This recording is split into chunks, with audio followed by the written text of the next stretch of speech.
हाल से बड़ी खबर, जहां दमोह उपचुनाव की सरगर्मी तेज हो गई है। कांग्रेस कल उम्मीदवार का ऐलान कर सकती है। कमलनाथ ने दमोह उपचुनाव को लेकर एक अहम बैठक की। नेताओं और दमोह के पर्यवेक्षकों के साथ उन्होंने चर्चा किया। बैठक के बाद पीसीसी चीफ कमलनाथ दिल्ली के लिए रवाना हुए। 2 नामों का पैनल लेकर दिल्ली के लिए रवाना हुए हैं। तो 2 नामों का पैनल लेकर दिल्ली के लिए पूर्व सीएम कमलनाथ रवाना हुए हैं। दमोह उपचुनाव की सरगर्मी अब पूरी तरह से तेज हो गई है।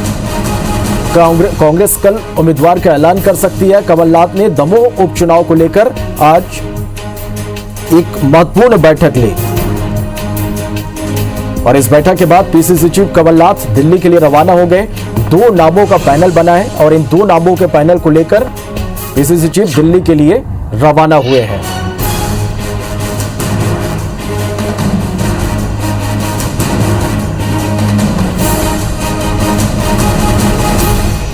चलिए, हमारे संवाददाता विवेक हमारे साथ फोन लाइन पर जुड़े हैं। विवेक, दमोह उपचुनाव को लेकर अब सरगर्मी पूरी तरह से तेज हो चुकी है।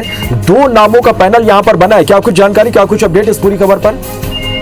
23 तारीख से नामांकन की प्रक्रिया दमोह उपचुनाव में शुरू हो जाएगी और इसलिए कांग्रेस पार्टी जल्द से जल्द नामों का ऐलान कर सकती है। और इसलिए आज कमलनाथ ने दमोह चुनाव से जुड़े हुए पदाधिकारियों की, वरिष्ठ नेताओं की एक महत्वपूर्ण बैठक अपने निवास पर ली है। और इस बैठक के बाद पूर्व सीएम कमलनाथ सीधे दिल्ली रवाना हो गए हैं।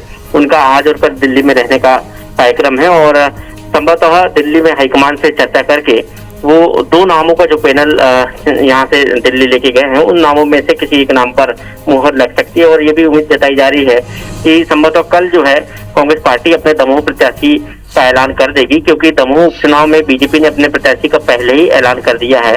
बीजेपी का प्रत्याशी तय है और इसलिए कांग्रेस इस चुनाव में लीड करना चाहती है, एक कड़ी चुनौती देना चाहती है बीजेपी को।